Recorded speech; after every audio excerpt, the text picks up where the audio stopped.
So now This is going to be a touch, I think.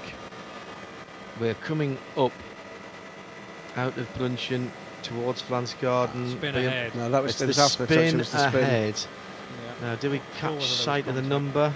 No. Difficult to tell whether there was contact or not, because our camera car, the 28, was caught up right behind the Pasovac, Lamberts and Hertgen Vulcan Motorsport Z4. Tiergarten, Graham, and that battle that you were talking about a few moments ago between the bright yellow and green 911 and the Chris Meese, the 28, I'm calling it the Chris Meese car, but it is the Land Motorsport Audi, crosses the line now and heads down towards the first corner. Now, they were battling for 4th and 5th. But that was before Ragginger pitted. Exactly, so that's now 3rd and 4th. At least. Depending on who else has dropped into the pit lane. But that will wind its way out in a moment or three. Well, likely when Ragginger crosses the line the next time. This is one of the mild frustrations of racing on the Nordschleife, is the length of lap. Oh, well, this is the battle for the lead there then. You go. So it is the battle for the lead, and we're indebted to our colleagues in graphics for picking that up. The timing and scoring, as you will know if you're following along on the World Wide Web, has an awful lot to do and isn't always exactly up to the very second. It tends to refresh every wee while or so. Johnny? So the 28 has not only had contact, just to make this point, then we'll talk about the BMW, which is spewing smoke out the back, but the 28, the race leader, has had contact with the Z4 and nearly been cleaned out by a spinner up ahead of it. What we didn't see was the 911 hot on its heels as well. There is an example of, yes, you might be leading the race, but how perilously close to disaster you are every single corner. that's we see the 198 BMW M3 E46. It's the Manhiller Struther car, and it is dropping all sorts of fluid out the back of that car. That's the MSC ADAC car, of course, so very much a local team. As the leader of the motor race now, the number 28 Audi Sport Team Land had half a second on the Porsche as they went across the line, then another 8 seconds on the 12 car. That's the red and white Porsche in 3rd place. Audi number 49 in 4th, Bentley in 5th, then the 4 Porsche in 6th, then 2 more Audis, the 29 and 50 in 8th and 9th position. Behind them, 37 and 24, I think, are the next 2 cars up.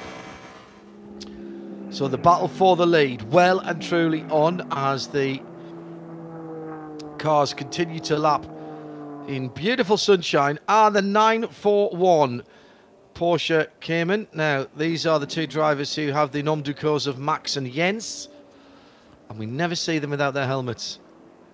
That car, a very, very lovely paint scheme with the white centre section and the orange, black and red striking racing stripes fore and aft. Gigaspeed Team Get Speed Performance is the team name. Another crew from Moist Path, as so many are, and came in GT4 Club Sport without the MR bit. You can basically throw a socket wrench from the Nürburgring and probably 16 people from 16 different race shops would walk out and pick it up. Yeah. They are the whole of the area around the Nürburgring Nordschleife littered with small, medium and large garages, and quite a lot of people, of course, Graham, around there keep a car close by or keep cars for other people for them to do the tourist laps. And the last time I was on the Nordschleife, I have to say, the number of cars that were on there that were clearly what we used to call ring specials back in the day, with cages, okay, that's sensible, but with racing tyres and full stripped out racing modifications, they were now the norm rather than the exception. Yeah, and that's changed massively in the last decade. Typically, small VWs or BMWs. Lots of Renaults as well now. Which is Clios and RS Megans running on slick or semi-slick tyres, single or 2 seats, but with the back seats taken out. And embarrassing some very much larger engine street cars because, of course, they are so much lighter. Another problem out on the circuit with a flatbed to driver's right, just after the bridge at ADAC. I wonder if that's actually just dropped off the BMW. Oh yes, because there is a spot there that you can get off the circuit. That's the other entry point, isn't it? Yeah, very good point.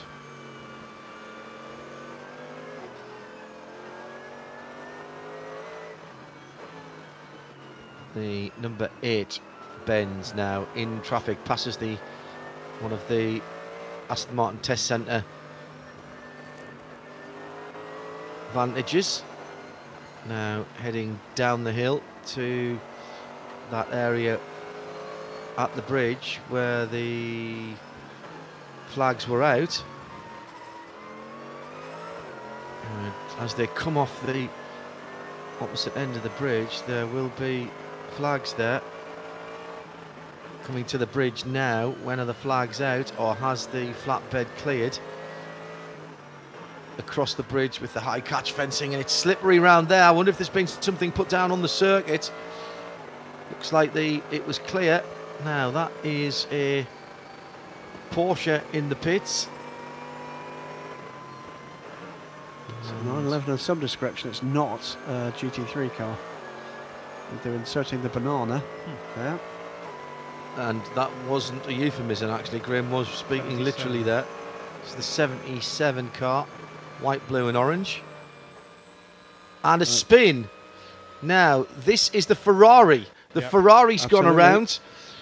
The 488 GT3 car, Wochenspiegel team Monschau, or WTM as they would like to be called nowadays. Now, there's high catch fencing there. He's absolutely at 90 degrees to the racing circuit. No sign of that car moving in And any no way, shape. engine noise either No. from the onboard. Now, it's not That I very, can it's hear. not very wide, that circuit, is I'm it? trying to work out where that is, Graham. Well, wherever he is, John, he is rear in barrier behind us. He must be. Is that heading up again towards the Flugplatz with the trees on the right hand side just before you get to it? So you're coming off the end of the Hatzenbach through Hoeischen sort of area before you go to Kudeberger Ho. Now, what I would say is we have an in-car camera in that car. And We're it's quite- slow through this bit. Now, whether the two incidents are connected, we will find out. Now, there's another car off, and that's not a Ferrari. No, that's It's one of the Cup cars. Astros, Is isn't it? Okay. Oh, And two cars involved there. one being recovered. Right now, and that is just as you come out of. And a Cayman, three Yes. cars involved. Well, that was where the Cayman span before, where we saw it. That's just as you come out of Bergwerk. We're not yet out of the yellow flag area either, which suggests there is more. There are more problems further up. Now, I wonder if you did that. The car there, driver's left as well. Is that where the Ferrari is? No, because there's no catch fencing on the right-hand side, Graham. It was catch fencing close to trees on the right-hand side of the circuit. Now, this is a very long slow zone, running pretty much from Verseifen through Exmuller. We're coming down towards Bergwerk now. I've counted 4 Excuse cars me, so we're far. coming. And Yes, there's we're here's coming a down. Yes, we are coming down to Bergwerk This now. could be where the Ferrari is. It is where the Ferrari is. Spot on. The driver's left, and it is 90 degrees to the track. So the rear wheels of that Ferrari 488 on the grass, Okay, the front wheels on the asphalt and facing the barrier opposite. sorry, my mistake. I've done what I often do, and another. and That's the Cayman. That's That's the the original original Cayman at the start of Flansgarden. So basically, from Hoher Act, from just before Hoher Act, out of the carousel through Wipperman, Eichbach and Brunchen, all the way to Flansgarden, there are 4 cars, including that 488 Well, Ferrari. there's 6, I think. I'm got. It's at least 6. At least 6. Possibly I'm going to give you a supposition here, gentlemen. There were cars off at more or less every corner. I think on that there's something section. on the track. There has to be something on the track. I agree with you, because we saw, didn't we, just before that part of the track, coming down the hill through to Exmüller, and before Bergwerk, we saw people getting a little bit squirrely. And by the way, in amongst all of that, the lead has not changed yet. 28 Audi still leads this race, just ahead of the number 911 Porsche, the Montai car, the subtly toned Montai car behind the all-black Audi. They crossed the line last time around, half a second was the gap. It's around the same this time, and we will call the top 10 at the end of this lap, because we've now got the timing having wound itself out after the latest batch and I guess the last batch of leading pit stops. But the Audi crew have got the black Audi out ahead of the 911. This will be the end of the 10th lap for these cars, and 2.5 hours to go. And the Montai Porsche just looks to be in, well, tracking mode, can we call that? 28 Audi from 911 Porsche, then the 12 Porsche, who was third on the grid, is back in third position in the race, John. Mike Nash tweeting into @Specutainment here said, we saw the BMW M3 expiring. Are the spins due to that? That was on the Grand Prix circuit, Mike, and I doubt that car would have driven out or been allowed to drive out onto the Nordschleife, and those accidents were well over halfway around the North Loop.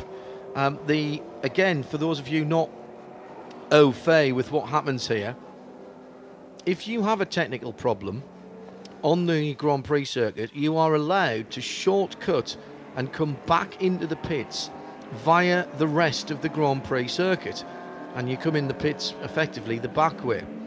What that does is it means that that part of the lap is disallowed, so when you come out the pits, you effectively restart the lap that you started previously. It also means they've got to be very clever with their timing, but they are.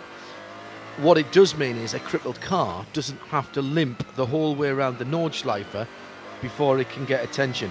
But what I'm also going to say, that there are cars moving around all over the place. I wonder now if temperatures are coming up, gentlemen, and there are one or two people who are perhaps have just taken a flyer on their tyre pressures and are being caught out a little bit, because a lot of the top cars are moving around more than I would have expected.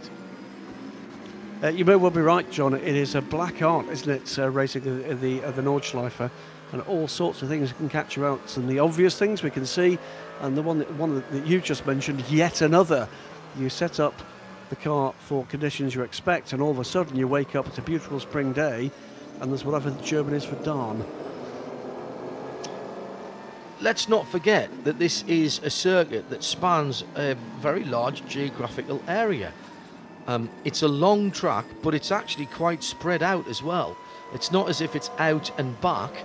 You're actually going around a variety of a couple of valleys effectively, and as we've seen, Johnny, before, it can be very different from one side of the track to the other, and where your tyres might be working in one spot, they might very well not be in another. Yeah, completely so, and it's that sort of halfway house, isn't it? Compromise. I mean, we see that on a 3.5 mile circuit. Sometimes it might be raining at one corner and dry at the other end of the track. Silverstone famously has done that in the past, and imagine, timesing that by a significant margin. This is a 13-14 mile configuration of a circuit. As you say, it's like a perimeter road that goes around the Eiffel Mountains, and with its dips into the valley, and then it rises up towards Hoheracht as well. Just that difference in altitude can affect weather conditions also.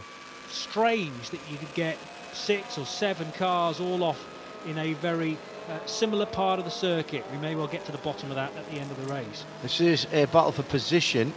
The number 48 Mercedes-Benz has in front of it one of the BMWs. It's the 19 car in the black carbon. Now this is the car to which Jens Klingmann is attached, not permanently, obviously. Out onto the Nordschleife. And Tom Onslow Cole. Yeah, Tom. Now we know Tom started that car. And John Edwards as well. So that's 2 factory drivers there. John Edwards as part of the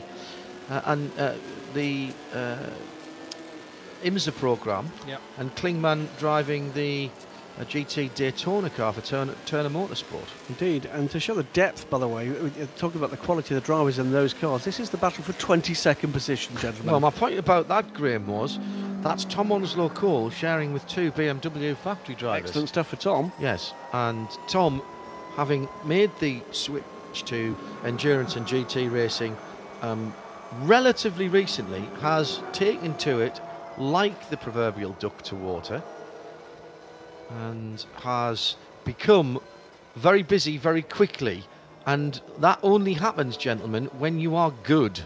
Well, that battle is 2 minutes 19 seconds back from the leader on the same lap. I'll give you a quick run down through the positions again. Now we've got just 10 gone laps. through a half an hour, Graham. That's a good idea. 10 laps actually under the wheels of all the leading cars, and it's 0.3 of a second was the gap between the number 28 Audi, the 911 Montai Porsche at the end of that 10th lap.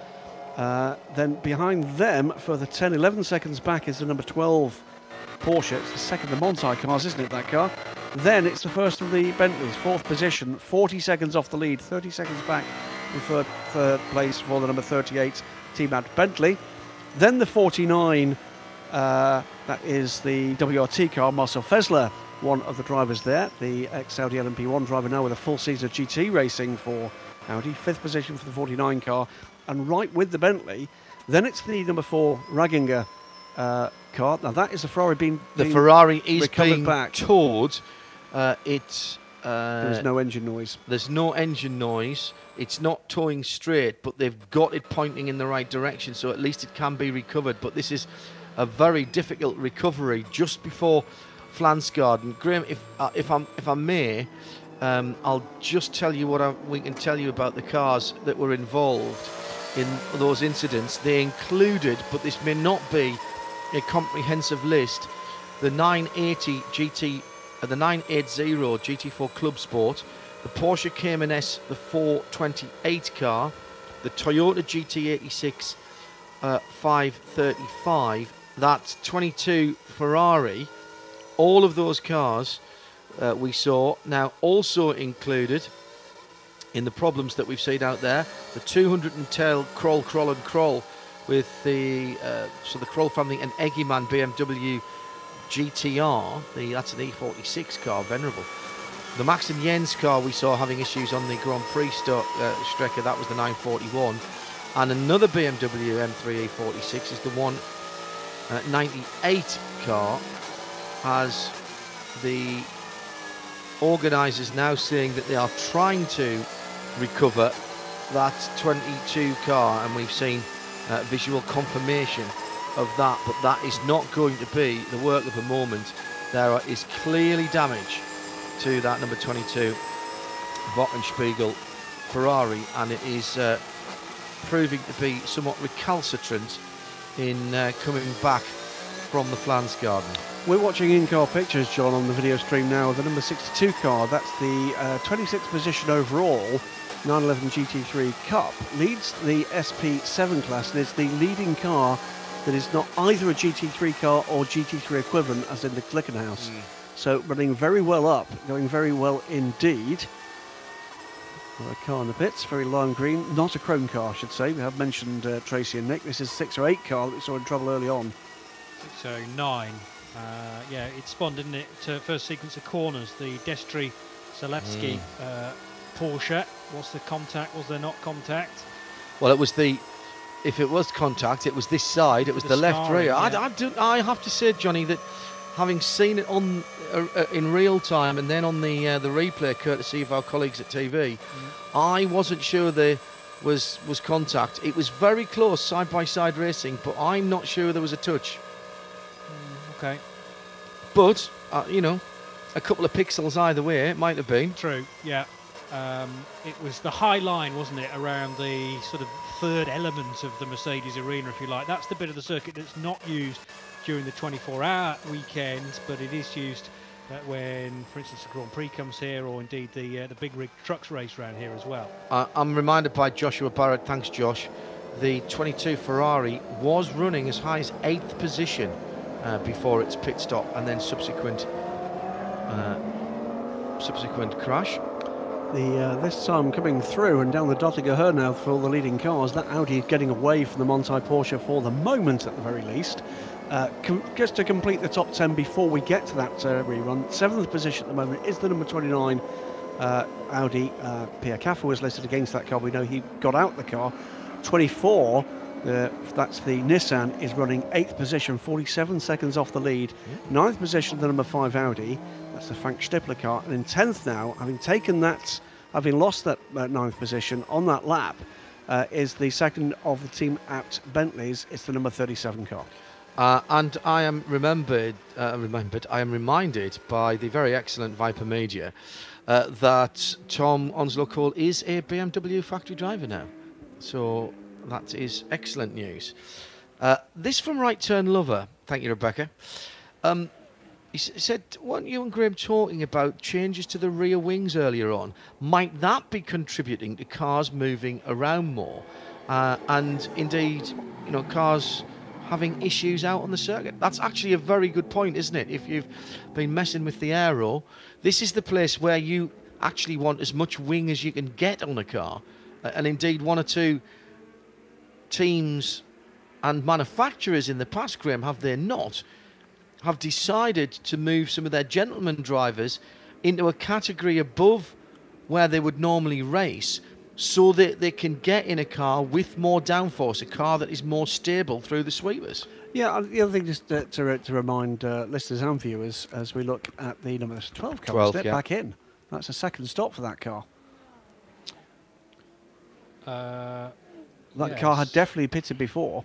It was one of the earlier stoppers, and this is its second stop. Yes, you're right. Yeah. So that was the third place car, and will no longer be, because the Bentley has gone through, number 38. As others will now flow through. Marcel Fessler in the Audi, Raginger in the 4 Porsche, and Pierre Caffer in the Land 29. But these GT3 cars are designed to be pretty driver friendly with ABS. Yes. With a whole range of systems to actually help the gentleman driver. So we've certainly heard people moving up from GT4 and other less able GT cars, saying that yes, there's a whole world of different performance available in a GT3 car, but if you're driving within your limits or to your limits, near thing there for the battling BMW and Manfilters sponsored, it's the HTP car, isn't it? If you're driving within your limits or driving to your limits, then actually they're a relatively relaxing place to be, that you can actually, as a gentleman driver, drive harder and further in a GT3 car than you can in something like a GT4. That's probably true, particularly the earlier GT4 cars that didn't have such creature comforts as ABS or sophisticated traction control, or indeed, as Graham rightly says, the aerodynamic accoutrement. Now that was a change of position there on the first part of the Grand Prix circuit. Finally, after what seems like an hour, but of course was barely a lap, that is a change of position, and the bright yellow Mercedes goes through. Calibra. There we go, in the background we just spotted there. There are 2 Calibra in this race, aren't there? No, just one. So that's the ex DTM car that's coming back. The ex IRC car, ITC car. No, it's not one. It's not nearly that sophisticated. All right. I want to say STW, and I'm going to be immediately corrected on Twitter. But it's. So is that the car that had the gearbox oil issues earlier on? Right. Yes. Well, that's good news then to see that car come out, and that is the. That was a Mark 1 car as well, wasn't it? So that was which is much the prettier car. The prettier car, yes. Yeah. It's also noticed, by the way, coming out as the 12 car came out, and just ahead on the road is the Zaxby GTR. Has been running well up the Nissan, and just see it coming out of shots on the video stream. Good to see the families are out in the sunshine, enjoying the racing. So the 12's rejoined, 2 stops for the Otto Close, Matteo Cairoli and Robert Renaud at Porsche from Manthey. The Manfilter Mercedes finally breaks the stranglehold for that position, as we mentioned, on the BMW, so it now has a little bit of clearer air ahead of it. There is the 12 car back out in second, wasn't it? But yes, it'll have dropped down. Stop. Yes. Let me see. Was in third. Third, was it? Thank you. There's the 490 BMW easy to spot the blue and orange machine, which hops and skips its way through the sweepers. In fact, this is heading into Tiergarten at the end of the lap for the 490. The 24, this is the Nissan GTR, Nismo GT3, was in at the end of that last lap. That was from position 10 when it came into the pit lane. Reminded by, predictably, by Johannes Gaglica that the Calibra is ex-DTC, that basically Group DTC, thank you, the Group N Plus is what it's that called. was a great series. In fact, that's the 670 car. There are several Pixum Team Adrenaline Motorsport BMWs up and down the field. So 490, we caught many a glimpse of earlier on, the 325i. This, on the other hand, it's an all-Italian crew. It's Eduardo and Francesco Begani and Luca Sadun in that car. And can I just say thank you very much to teams everywhere for using coloured vinyl. And it wouldn't have been very long ago when most of these cars would have been a single colour and 97% of them would have been white. And the 666 car, another one of the Cup 5 cars, and this is a well-known duo in this one. Thomas Jaeger, one of the two Thomas Jaegers, of course. And Rudy you never Adams. see them together? Never. Interestingly. Rudy Adams aboard that car as well. This has been, this initiative from BMW has been tremendously successful. This is a leading car in class, by the way. Yeah, this is Cup 5 class leader. 60th overall for this car. 60th. 60th. Fantastic. And they would have started down in the... In fact, they were the last group to start, weren't they? They were the last group to start. So that is that is a very good run through traffic. Including So they've probably passed something in the region of 100 cars in an hour and 45 minutes. These are very standard looking cars. And a good yes, look but over you do buy them all ready to go. Yeah, absolutely. It was basically almost like a trim level of car. But yeah, absolutely. You'll recall, John, we had a singleton entry at the Silverstone 24 Hours last year. Barwell Motorsport ran that car. And actually looking at it, it's got a near complete interior in that car. I'm not saying it's kind of leather trill with Alcantara, but certainly... if it's not, then I'm not having one. It has a dashboard, it has a centre console, it has all of those things. But it's designed as a clubman's racing car. It's not road legal. But yes, in the same way... And it was never a road car. No. That's the other thing. It came out of BMW... As a customer sport car. As a customer racing car. And it was done in conjunction with the authorities that look after the VLN series to fit into a niche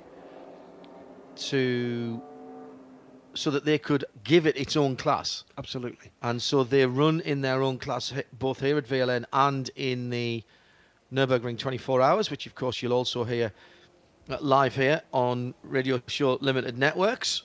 One other thing, a quick point to mention as well here, we are seeing some cars employing some very different strategies with pit stops, and there's two reasons for that. One is the one that we've already mentioned, guys, which is to actually bring the cars in when it's less busy in the pit lane. You can easily lose 5-10 seconds with congestion in the pit lane.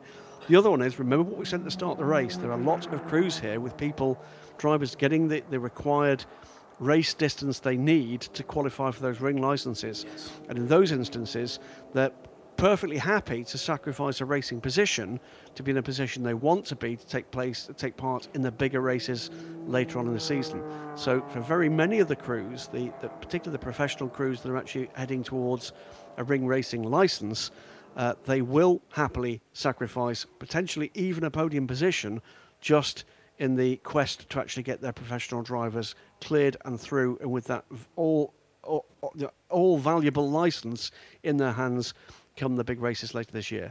And meantime, we're going back down at the Dottingerhoe, and it is the lead battle again. Still the Audi ahead, but that gap has closed up with double yellows being flagged just before we get to the end of the lap. There's the TCR. That's the 802 car, isn't it? Now, double yellows and then green. Is that just for the slow-moving Golf? But there's a green flag, Graham, just at the Tiergarten. So something's happened that we couldn't see. Is there someone off on driver's left there? Because everyone is back up to speed. We've got 11 minutes before half-time.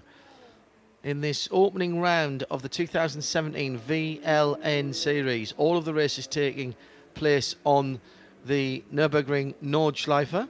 Leader in the pits, and that means the number 911 car retakes the lead of the race just before the halfway mark. Is that car's first pit stop? That's his second pit stop. Right, They were lightning quick in the pits the last time around. That's the 802 Golf we're looking at on the video stream. That was the previous TCR leading car, and indeed still leads TCR, 41st overall for the Golden GTI TCR Golf. Very quick motor cars, those TCR cars, and relatively cost effective.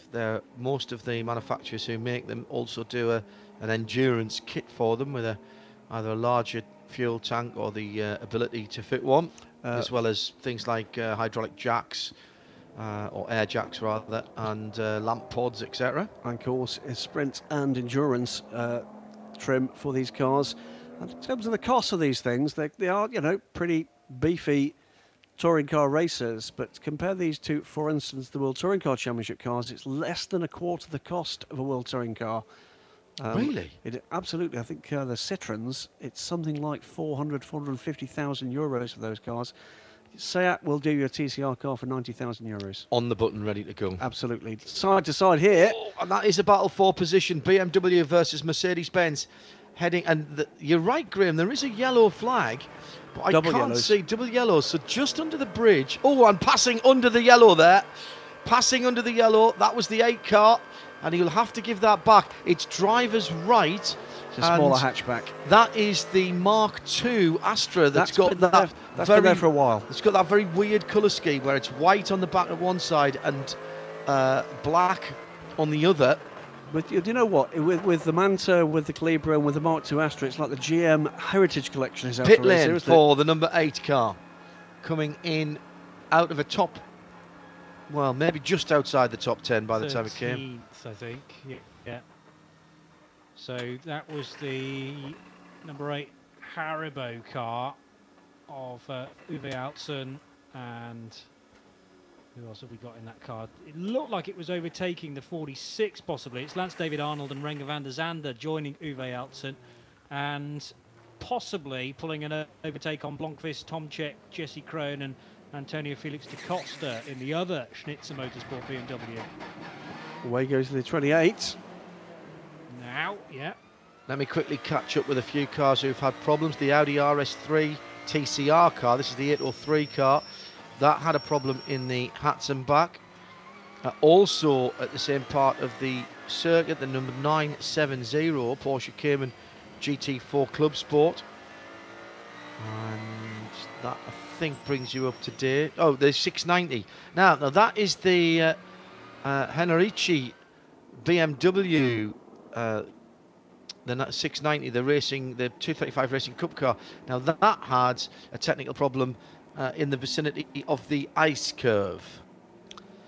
28 car back out and running and back in pursuit of the lead of the race again. We'll see the pit stop cycle begin again at this point, and one of his first targets to pass on track safely was indeed the Opel Manta. Does that safely. The Kissling Motorsport car running well. We'll keep an eye and let you know where that one is in the running order in a few moments. Is it still running under the Kissling banner, is it? I think it still is. Right. That car with... It's got... Is it more than a trip to the moon in racing miles or something? It's something completely ludicrous. Quite extraordinary the amount of times that car, and of course has a cult following, and by that I don't mean Robert Smith always comes to... Oh, that was the Cure, sorry. Wrong Rockstar reference.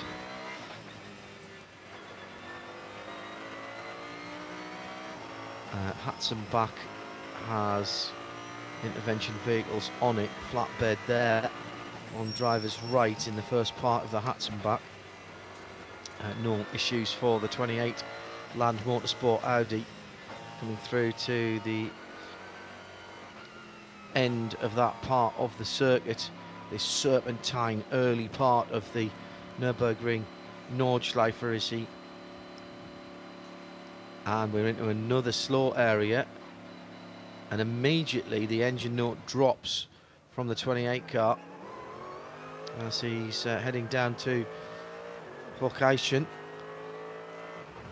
number 8 back on the move after its recent stop. So that car had come in from just outside the top 10, and the order will cycle through again in a moment, because this is the next burst of pit stops. So we've had 2 or 3 cars coming in for their second stops. It means that the Scuderia Cameron Glickenhaus car, the SGC 003C, is up to 10th position now, just behind the 42 car from Schnitzer. The 8 machine with the green lipstick on the front of that Haribo car around the grille. Very good. Those grills, by the way, they don't have a tendency of popping out, but Graham and I saw one at Mugello, just I think after a result of contact. They come out in one piece, don't Whole they? thing. They are a big thing once they end up on the track. And they do weigh a quarter of a ton. Well, yeah. It's all, Turn from all, a piece of solid billet. It all comes from the badge. Worth an awful lot of cash. I hope they just pop back in again, like but even more bizarrely, like Tamiya kit. When they do pop out, the front end of the Mercedes, the AMG GT3, just develops something of the look of a Mustang about it. It really does. It's interesting. With a gaping kind of fish-like mouth at the front of the car. Surprised, open mouth. International surprise look. That's right. So coming down to half distance in just on 5 minutes time. And we'll reset the field for you and give you the rundown at the end of this, which will be the 13th racing lap. Again, if you are just joining us, halfway through and you've only done 12 laps, yes, just remember it's a 8-minute lap. Yes, 8-minute lap when you are flat out. 8:05.481, 8 minutes 5.481, still the fastest lap of the race, and that still is in the hands of the number 911 Porsche, which was our pole sitter, having clocked a barely credible 8:01 for its pole position. Now that isn't on the full Grand Prix circuit, but even so, that is still what, somewhere in the mid 6s, 6 minutes on the Nordschleife in a car that is nominally developed from a road car. And go back, look at your history and see what the fastest ever laps of the Nordschleife are. Now there's been 1 or 2 changes, yes of course, and technology has moved along as well, but when Stefan Beloff did the run for the fastest lap, that was in what was then a state-of-the-art Le Mans, effectively a P1 car prototype, and we are getting very, very close to that in GT3 cars, which still, Graham, my little adult brain finds difficult to comprehend. It's absolutely unbelievable. It really absolutely is. It's the increase in pace, John, the way in which technology has been focused on these cars just produces astonishing results. You put these things into the hands of a professional driver, and particularly a professional driver that knows their way around this circuit, and there's something absolutely magical about them.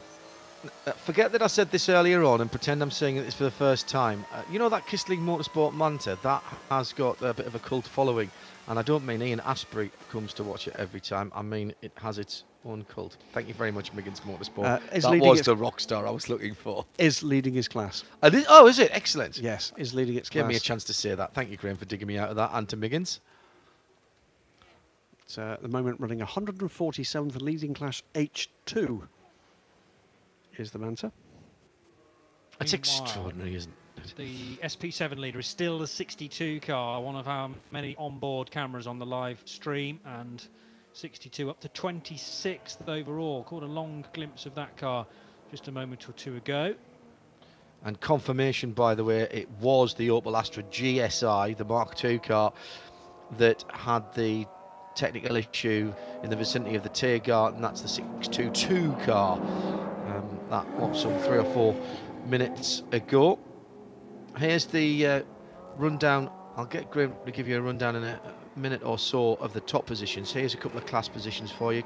Cup 2, Porsche 911 number 101 leads by 18 seconds over the 117 car, and then the 111 car, which is the Bill Cameron and Moore car, another minute and a half or so further back. In Cup 3, Porsche GT4 Cayman There's the 960 that leads from the 979, similar machine, and that is about a 7-second lead. And the third Porsche Cayman GT4 Club Sport in Cup 3 is 14 seconds away from the leader, and that's the 966. Minute to go to halfway, lads. Any closer on working out who's going to win? I've got to say the 911 has looked pretty good. It's not having it all its own way. It's not. And it's got that weird pit stop strategy. So yeah. Did they do the short stint at the beginning so they don't have to do a short stint at the end? Well, let's wait and see. Certainly the 911 leads the race now and was 7 seconds ahead of the 28 at the end of that lap. But of course, that was the lap in which the number 28 car pitted. So 28 was in the lead, passed as it pitted by the 911, which leads again, as it did from the start. Then the 38's Bentley up into third position now, ahead of the number 4 Falcon Porsche.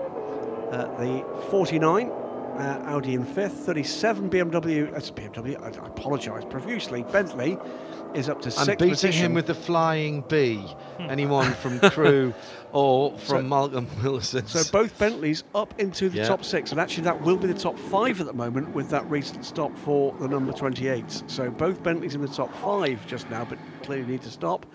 Then it's number 5, the 47, the 42 BMW, the Glickenhaus now into the top 10, the 702, and the leading non-SP9 car, although as we've said, that car designed to be on SP9 pace.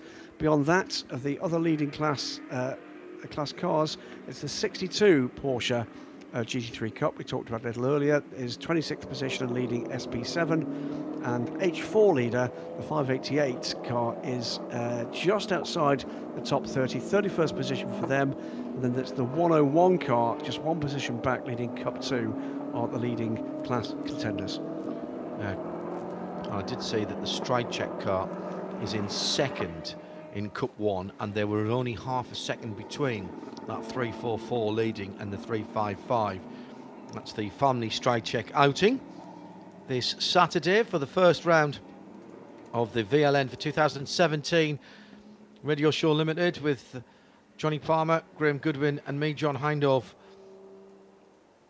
able to provide you for the first time in the VLN series with international English language commentary, and a very great thanks to everyone at VLN and indeed Vega at the Nürburgring for providing us with the technology to make that happen for you. Some dry ice, it seems, going into... no, that was either blowing or sucking the radiators of that BMW, so clearly some worries about overheating. It is a gorgeous day at the Nürburgring Nordschleife. It has been sunshine from the start, Johnny, and we're into the second half by about 90 seconds. Yeah, so local time, 2 p.m, and the heat of the day well and truly with us now. Obviously, it's going to be one of the cooler races of the year in late March, but it is a beautiful day, as you say. Never quite know what sort of weather will be flung at you in the Eifel Mountains, but we're being treated well so far. The 911 car of Roman Dumas, Fred Makovici and Patrick Pilet leading by 45 seconds now over the 38 black Bentley. The number 4 Falcon Motorsports Porsche well placed in third. Fourth position is the 49 Audi then, and then the 37 Bentley in fifth makes it 2 of the big Continental GT3s in the top 5. Some gesticulation there from one of the drivers heading their way out of Tiergarten, feeling that they were slowed a little bit, maybe balked.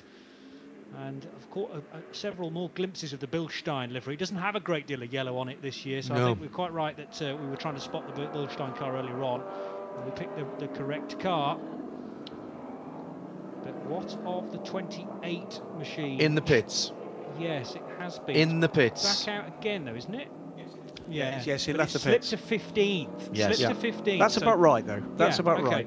But it just shows you how much a regular pit stop can cost from the race lead. Now 3 minutes off the race leader, but it was one of the earlier stoppers, so therefore we have to wait for all of this to unwind itself. 911 well placed. It's 9 laps, isn't it, that you normally get, 8 or 9, and you don't want to be in between that. Yeah. So if it's 8, that's somewhere near an hour and 6, an hour and 7 minutes for your stint. If it's 9, you're getting closer at that point to an hour and 15 minutes. And that is a big difference. Yep, a very big difference. They'll be counting back here, and there's the opportunity with the length of lap that we've actually got, with the potential for a shorter stop at the end, towards the end of the race, to just even those stops out and keep the car out on track when there's an opportunity with the traffic situation for them to make hay, and also to keep them out of the pits when it's at its busiest. And I think that was what was happening there with the number 28 car. The Audi guys, I have to say, generally speaking, their pit stop strategy is pretty flawless. Just looking at the 38 Bentley is shown as having had 2 pit stops. Yes.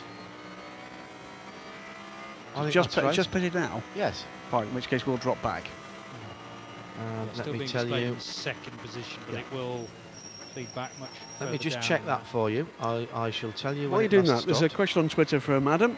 Good morning, Adam, asking about how these cars compare to the old school GT1s, and for that matter, GTEs as well. The difficulty with the comparison is that there's been so very little that has actually remained the same. What's moved forward is certainly technology with both GTE and GT3.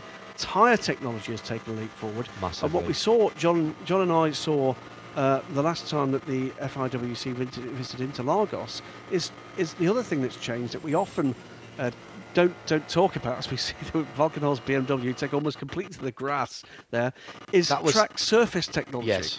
And what we saw there, John, was GTE cars bettering times set by GT1 cars the last time we saw there, and most of that was done with a new track surface at Interlagos. We've seen a fair amount of resurfacing here at the Nordschleife, and don't discount that at all. And of course, some of the bumps have been evened out, some of the crests have been levelled out. GT1 cars, absolute beasts. That Valkenhaus BMW there, taking to the curb on driver's right, climbing the hill just before you get to the bottom of the next hill, which has the carousel at the top. You don't touch any of the curbs there. If you have been on any of the console games on the Nürburgring Nordschleife, then you will know you do not touch any of the curbs there. And he clattered the curb on the right-hand side and got the right-hand wheels airborne. He was avoiding traffic at the time. That wasn't, I don't think that was a mistake. I think that was absolutely required in terms of where he needed to be on the circuit. But my goodness me, it was very leery indeed, and whoever is behind the wheel of that car, and we don't get driver details. Although Jordan Tresson's name is against that car, I know that him to be very, very quick indeed. Matthias Henkeler, who is Finnish, and no stranger to perhaps a little bit of rally driving on occasion as well. Again, another car, the 35 Valkenhaus Motorsport, only labelled with 2 drivers at the start of the race. We do know of at least one car that is doing it with just the 2 pilots. So, to my knowledge, an extra name hasn't been added to the 35, and it is right in front of the former race leader, the 28 Audi. I was going to say, by the way, before you go on to that, he almost touched the curbs on the right-hand side, that incident you're describing, John. The right-hand curb with the left-hand wheels, he was that far wide. Yeah. No, he was very wide. It's the pit for leader. Now, this is the car that stopped first in the first run, so this makes sense. I have a note, by the way, Graham. You were asking about the 37 Bentley, weren't you? I was asking about both Bentleys. 38 cars shown as having 2 pit stops. Right. 37 was shown as in the pits at 2 minutes past 2 local time, so that was approximately 6 minutes ago, 5 minutes ago. And the 30, I'll try and get the 37 up for you. Makoviecki out of the 911 and Romain Dumas getting in for his first stint of the race. So that would presumably mean we had Patrick Pilet. Pilet started it. Lost wheel. Well, it's a lost tyre carcass from the left-hand side of a very bright red, almost guards red Porsche on the Grand Prix circuit, heading up to the chicane before the exit onto the Nordschleife. Looked like it was a 997. It was in the 500s, the number. 997 class car, but not a Gen 2 car, and I don't think it was a cup car, actually. Didn't look it.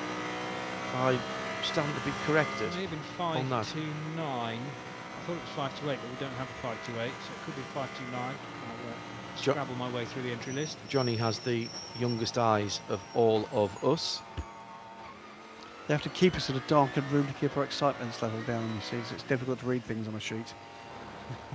It was the 588. You're quite 588. correct. Okay. I knew I was only going to be 1 digit out. It just depended whether it was in the units, the tens, or the Very hundreds. big rear spoiler. Very big diffuser on That's that. the TAM racing car. That's Ralph Schall and Christopher Gerhardt. And what is that? What model of Porsche is that? That's It's a 911. Cup car. It's a It is. GT3 car. Is that what the? It looked like the diffuser was too big. Renault Clio out on the track stranded as well. That Cup car has got back in, courtesy of the fact that it was on the Grand Prix circuit and was able to come back round the pit lane. Doesn't look to be any hub damage. That's the class-leading car, or was. Good grief, that's a smashed wheel. That looks like there may have been side-to-side contact there. Huge diffuser on the back of that car. I can't believe that's a Cup. That is somewhat modified Spoiler. Cup car, I think it's fair to say. It's not running in a Porsche Cup class. Ah, there we It's- go. Right, It's okay. It's H4, which is Right. we'll So have a they look are at the modified. regulations. Yeah. Just a touch. I was going to say that wasn't a legal Cup diffuser. The two schoolboys parked their push bikes underneath it there because they thought it was a bike shed. Absolutely. Looks like they've been down to the local function venue and got one of those serving trays you get for banquets and slapped it on the back there. Absolutely I've massive seen piece of aero. porticos that weren't as big as that. So, an hour and 50 to go. The 911 in for what should be its penultimate stop then, Graham. It will be back in one more time. It will have to be in one more time. Is it going to take a short stop now or take a shorter stop? No, towards I the think end? it took its the Well, you 911, think the they've evened it 911 out? did its short run at the beginning of the race, and it split the race up after that into its pit stops because it came in at just under 2 hours to go, which will mean that it will go to around about or just under an hour to go. And it's in fact opened the window a little bit for that car because I reckon they can go about just on an hour and 5 or thereabouts to do the 9 lap stints that car has been doing. So I think they've opened their window a little bit here and they can decide where they are based on traffic and what's happening in the pit lane. Well, I mean, to a degree with VLN Racing, for all three of us, we know the cars, we know the teams, we know the track. We don't know the strategy yet. This is a bit of a learning curve for all of us For as well. a 4 here. hour race, Graham, there's not much you can do. What you can do is to mess about with whether or not you run even stints, Yes, or whether or not you go. Because one thing we do know, unless there's in extremis, we're not going to go to a full course caution here. The cars are going to stay out. They've got Correct. that opportunity. So bit of a learning curve here for us too, as we see that was the Falcon. That there, is the lost only the thing they can 62 do. car. Yeah, and I think we have seen that. We've seen them coming in with a lap or two apart, some of these cars. So this thing could get shaken up in the last 15, 20 minutes. Yeah, confirmation that was the 588 Charles Gerhard Porsche that had problems. Now the Clio that was banged up on the Grand Prix circuit is making its way back using the Kurze Runde, the short lap, 271 car. 271 car looking rather the worse for wear. Trouble at the front left corner for that car. Yeah, tyres down and body damage as well. Oh, black flag for the 69. That is the Sharnowski Jurnixis Porsche. Now that car had an issue earlier on and an accident, I think. Going back through the notes, I can't. I remember Graham calling its number. So that is a car that's had problems already and a black flag. So it will have to come back into the pit lane. Something that the officials don't like. Fifth position in SP7 is car 69. Thank you, Johnny. I'm not sure anybody has the pace of that Montai 911, gentlemen, even with a bit of tricky strategy. And with Romain Dumas having got in, presumably Romain will take that car to the flag now and do a double stint. Yeah, but the 911 will either couldn't or didn't pass the 28 car for more than a full lap, John. Did not get past it on the road. It only passed the 28 when the Audi actually pitted. So it followed on for, I think it was about a lap and a half. Oh, dear me. 357 is the Renault Megane. hard. Oh It's no! an It's, Astra, isn't it? oh goodness! That's That's how bad the front of that car is damaged, dear listener. yes. I was kind of trying to look at the back end of that car and work out. It's already on the trailer in the dead car park, waiting for its crew to come and take it away. The front end, not how it came out of the Opel Performance Centre, and considerably less aerodynamic than it was when it rolled out onto the grid. The number 8 sitting where at the moment? Inside the top 30. This is a car that Uwe Altsud is listed against. Up to ADAC Westfalenfahrt through the right-hander. Deceptively difficult part of the circuit. Looks really easy, that little run to the top of the hill. Certainly isn't. Nick and Verdonk getting ready to get aboard his mounts for this race. You've just got through the foxhole at that point, and you've sort of got your head around that and take the sigh of relief, and this looks pretty easy, but there's a couple of really technical corners there. The 62 is a little further on. So through the lap. Verdonk is going to get on board the 37 Bentley, which is leading at the moment, because the 3 cars up ahead of it, the 911 Porsche, the 4 Porsche and the 49 Audi, have all stopped. So we're waiting for the yellow and black Bentley to call from the race lead, and if the 42 Schnitzer BMW stays out, then the 42 car will take the race lead. Been a good race so far for Bentley. They've been in the mix. They've been very pacey. I cannot believe you've just said that. So there goes your bed-taker. Don't somehow think I was on the list for one of those, or indeed anything with a B. But no. That's yes, by the way, in car on the video stream at the moment with the leading 911 GT3 Cup car, SP7. And that's quick enough, isn't it? That's probably quick enough for me, I have to tell you.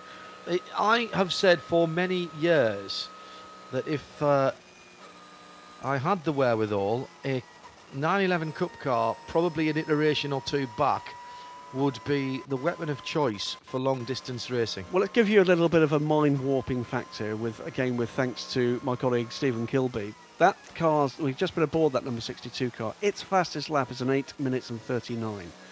In this race, actually the number 100 Wagenhorst BMW is the fastest man ever in VLN around, and the 37 is in the pits as we speak. And he's not going to get out of that parking space in a hurry. That's going to be a bit of a kind of Austin Powers type 47-point turn, yes. isn't it? But in the 100 Wagenhorst BMW is Christian Krones, who broke the VLN qualifying lap record last year. They're the Dunlop Development partner in VLN, with a 7 minutes and 54 second lap. That means that car lapped this same circuit 45 seconds quicker than what we were just observing as a very quickly driven Porsche. And what was that in? I thought they were actually taping the Bentley to the car in front of it there for a little bit. What was that that did the 7 minute? 7:54 was there's the Wagenhorst BMW. Previously, by the way, it was a 2014 record, going back to the previous record, which was 7:57. So, and that's on this configuration, the short this service. configuration was last year in qualifying. Christian Krones, I think, surprised everybody with what he did. So that's with that car. Nearly 8 minutes. How long do we think they spend on the Grand Prix track? It's no more than around 2 minutes around the. Oh, so it's 2 minutes on the Grand Prix track, isn't it? So that's a 6-minute lap, isn't it?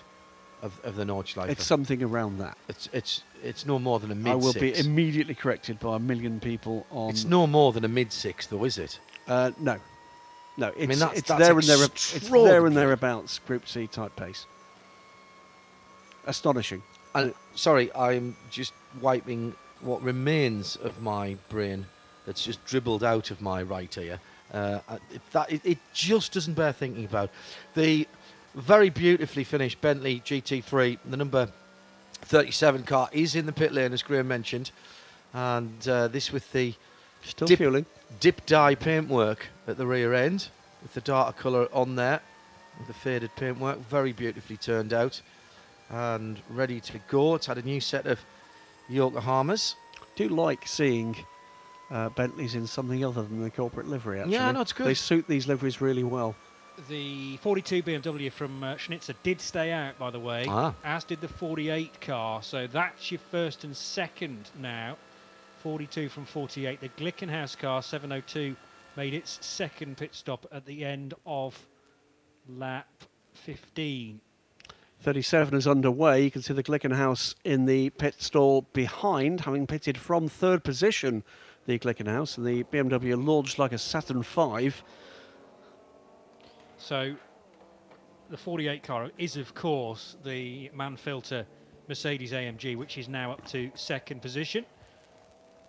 The car with Patrick Assenheimer and Indy Donchi, with Kenneth Heyer and Bernd Schneider, a certain Bernd Schneider at the wheel of the 48 as well. I've heard of him. I think I have as well, yes. Has been, well, 5-time DTM champion, has been racing Mercedes for so many years now, including the brand new AMG, and has got use. I'm sure he will have been part of the development work of that car as well. Let me do a couple of class updates for you. Class SP7, the 62 Porsche 911 GT America leads by about a minute and